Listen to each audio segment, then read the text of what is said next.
আসসালামু আলাইকুম, সকলকে স্বাগতম জানাচ্ছি সাধারণ তথ্য বাংলা এর নতুন আরেকটি ভিডিওতে।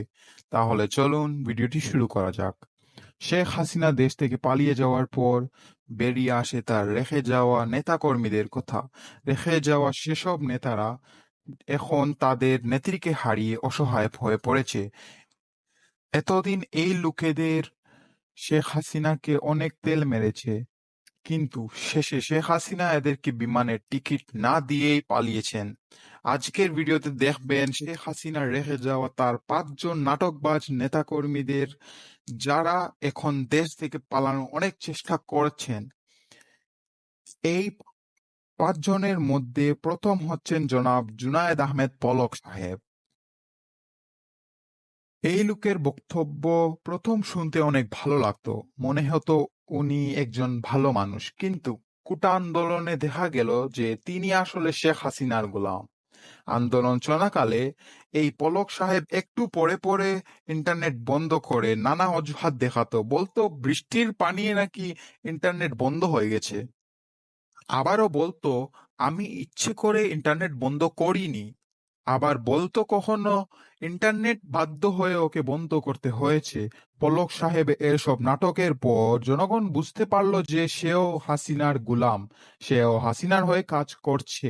কিন্তু এর ফল শূন্য হলো। তার নেত্রী তাকে রেখে পালিয়ে গেল। পরে তিনিও পালানোর চেষ্টা করলে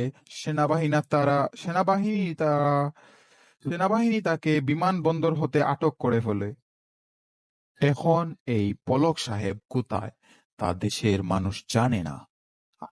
আমাদের তালিকার দ্বিতীয় স্থানে রয়েছেন নিষ্পাপ পুলিশ অফিসার ডিবি হারুন।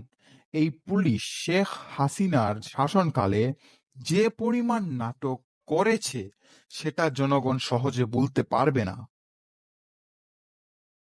এই হারুন সাহেবকে যখন তার নেত্রী কাউকে ধরে আনার জন্য বলতো, তখন সে তার নেত্রীর কথা মতো সেই লোককে ধরে আনত।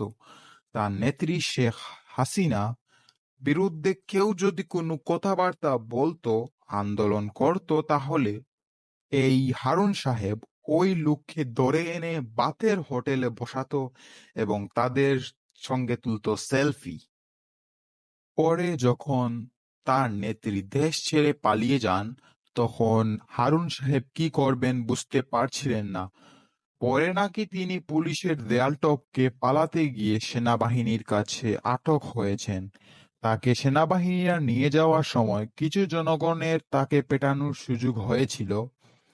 এখন কোনটা সত্য তা অপরিষ্কার। আমাদের তালিকার 3 নম্বরে রয়েছেন জনাব ওবায়দুল কাদের হরফে কাউয়া সাহেব। এই কাদের সাহেব হাসিনার একজন কাছের লোক ছিলেন। আওয়ামী লীগের প্রতিটি সভায় এই কাদেরের সাহেবকে দেখা যেত।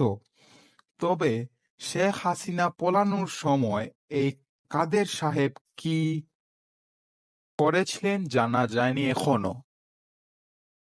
আমাদের তালিকার 4 নম্বরে রয়েছেন জনাব শামীম ওসমান সাহেব। এই শামীম ওসমানের নাটক মানুষ সহজে ভুলবে না। তিনি বলেছেন তিনি 40 বছর ধরে প্রতিদিন রাতে 70 থেকে 80 রাকাত তাহাজ্জুদের নামাজ পড়েন। আবার একটি ভিডিওতে দেখা যায় তিনি এক রাকাত নামাজে 5 বার সেজদা দিচ্ছেন। এই লোক হাসিনার কাছের গোলাম ছিলেন। শেখ হাসিনা চলে যাওয়ার একদিন আগে তিনি নাকি তার পরিবার নিয়ে বিদেশে চলে গেছেন। আমাদের তালিকার 5 নম্বরে রয়েছেন ব্যারিস্টার সুমন সাহেব।